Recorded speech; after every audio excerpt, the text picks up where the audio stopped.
ಇನ್ನು ಬಂಟ್ವಾಳದ ವಿಚಾರಕ್ಕೆ ಬರೋದಾದ್ರೆ ತಣ್ಣಗಾಗಿದ್ದಂತಹ ಬಂಟ್ವಾಳದಲ್ಲಿ ಪರಿಸ್ಥಿತಿ ಈಗ ಮತ್ತೆ ಉದ್ವಿಗ್ನಗೊಂಡಿದೆ. ಒಂದು ರೀತಿ ಬೂದಿ ಮುಚ್ಚಿದ ಕೆಂಡದಂತೆ ಇದೆ ಬಂಟ್ವಾಳ. 144 ಸೆಕ್ಷನ್ ಜಾರಿಗೆ ಪೊಲೀಸರು ಯೋಚನೆ ಮಾಡ್ತಾ ಇದ್ದಾರೆ. ಬಂಟ್ವಾಳ ತಹಶೀಲ್ದಾರ್ ಜಿಲ್ಲಾಧಿಕಾರಿ ಜೊತೆ ಮಾತುಕತೆ ನಡೀತಾ ಇದೆ. ಮಂಗಳೂರಿನ ಬಂಟ್ವಾಳದ ಬಿಸಿ ರೋಡ್ ಬೂದಿ ಮುಚ್ಚಿದ ಕೆಂಡದ ಪರಿಸ್ಥಿತಿಯಲ್ಲಿದೆ. ಯಾವುದೇ ಕ್ಷಣದಲ್ಲಿ ಬಿಸಿ ರೋಡ್ನಲ್ಲಿ ನಿಷೇಧಾಜ್ಞೆ ಜಾರಿಯಾಗುತ್ತೆ. ಇದರ ಬಗ್ಗೆ ಈಗ ಪೊಲೀಸರು ಚರ್ಚೆ ನಡೆಸ್ತಾ ಇದ್ದಾರೆ. ಪ್ರತಿಭಟನೆ ಅನ್ನೋದು ತಾರಕಕ್ಕೇರ್ತಾ ಇದೆ ಹಿಂದೂ ಮುಸ್ಲಿಂ ಯುವಕರ ನಡುವೆ. ಎಲ್ಲ ತಣ್ಣಗಾಯಿತು ಅಂತ ಅನ್ನುವಷ್ಟರಲ್ಲೇ ಮುಸ್ಲಿಂ ಯುವಕರು ಬೈಕ್ ರ್ಯಾಲಿ ನಡೆಸ್ತಾರೆ.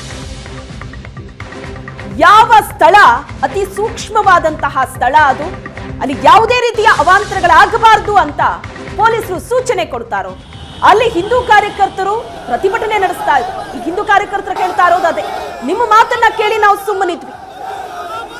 ಆದ್ರೆ ಈಗ ನೋಡಿದ್ರೆ ಏಕಾಏಕಿ ಬೈಕ್ ರ್ಯಾಲಿ ನಡೆಸಿದ್ರು. ಯಾರ ಪರ್ಮಿಷನ್ ಕೊಟ್ಟು, ಯಾರ ಅನುಮತಿ ಮೇಲೆ ಅವರು ಬೈಕ್ ರ್ಯಾಲಿ ನಡೆಸಿದ್ರು ಅಲ್ಲಿ? ಹಾಗಾದ್ರೆ ನಾವು ಮೆರವಣಿಗೆ ನಡೆಸ್ತೀವಿ, ಇದು ಹಿಂದೂ ಕಾರ್ಯಕರ್ತರ ಪಟ್ಟಿದ್ದು. ಸಂಜೆ ತನಕ ಎಲ್ಲೂ ಹೋಗಲ್ಲ, ಇಲ್ಲೇ ಇರ್ತೀವಿ, ನಾವು ಕೂಡ ಮೆರವಣಿಗೆ ನಡೆಸ್ತೀವಿ ಅಂತ ಪಟ್ಟು ಹಿಡಿದಿದ್ದಾರೆ.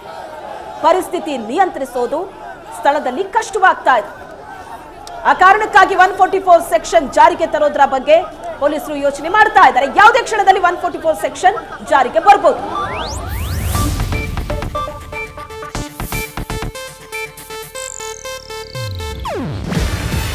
ಇದು ಏಷ್ಯಾನೆಟ್ ನ್ಯೂಸ್ ನೆಟ್ವರ್ಕ್ ಪ್ರಸ್ತುತಿ. ನೀವು ನೋಡ್ತಿದ್ದೀರಾ ಏಷ್ಯಾನೆಟ್ ಸುವರ್ಣ ನ್ಯೂಸ್.